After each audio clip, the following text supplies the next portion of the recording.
Hello athletes, parents, and coaches. My name is Kat Sanchez and I'm a physical therapist working with your club to create an injury prevention program. This program was designed to target the prevention of knee injuries, specifically ACL injuries, but will also be useful in preventing injuries with the hip and ankle. This program is designed to be implemented as part of warm-ups before practices and games. In order for this program to be successful, proper form must be ensured, which is the purpose of this video. Demonstrating exercises for us today is Hunter, and he is with the Sounders. Hi, my name is Hunter. I play for the U17 Seattle Sounders, and today I'm here to help out with preventing ACL tears. This first exercise is called high knee skipping. This is good to start warming up for the plyometric portion of the program coming up later. It focuses on the calves, working on power, as well as your hip flexor drive through, which is used in corners, taking shots, passing long balls, etc. This second exercise is called bounding. What we're looking for here is for your athlete to be leaping from one leg to the other, leading with their knee. This, like the first exercise, will be working on power in the hip flexors, as well as warming up for our plyometric portion later in the program. Now we're in our strengthening portion of the program. Our first exercise for the strengthening portion is alternating forward lunges. This exercise is working primarily on quad and glute strength. Go. Our second exercise for strengthening is called the Nordic hamstring curl. It requires a partner. You're hinging from the knees and keeping everything above the knee as straight as a plank. Slowly lower your body all the way down to the floor. Once your hamstrings give out, you push back up. This is for strengthening of the hamstrings, which we need to counteract our quads as we're moving. Our third exercise for strengthening is called a monster walk.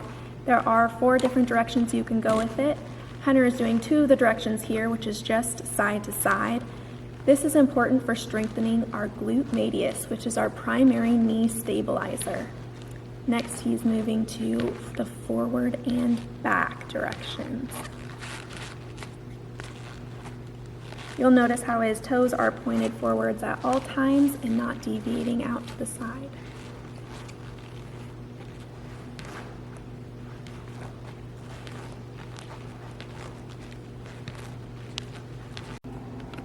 Our fourth exercise for strengthening is a single leg squat.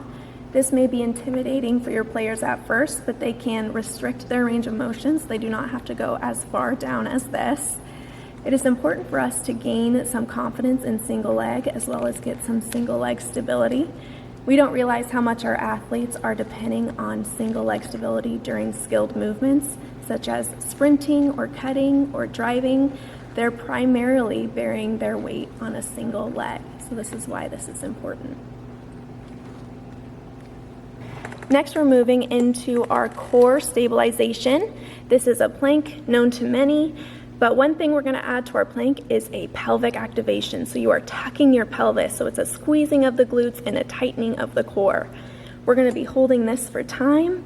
Some pelvic control and some core stability is so important to have alignment down the rest of our lower body chain.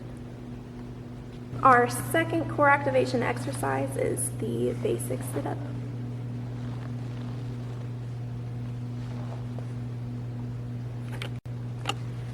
Our third core stability exercise is a bridge. This is working on glutes as well as hamstrings. We're pushing through our heels and squeezing our glutes at the top. Next, we're going into our plyometric portion. Right now, we're just doing a double-footed forward and backward leap. Some important cues here are to land soft and to not let our knees cave in. And now we'll demonstrate the side to side. Good. Notice the soft landing. Knees are staying pointed straight ahead. Perfect. Some athletes may have trouble keeping their knees from dipping in. If a verbal cue is not enough, you can use a light band in which they push their knees outward against the band as they jump. Perfect. All right, our second exercise in our plyometric portion is called a skier. We're working on lateral jumps from one side to the other.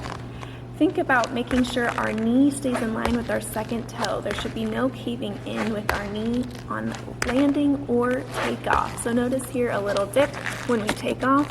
This is what we're going to be working against. Good. All right, now we're showing the skier with a band as a cue for our knees.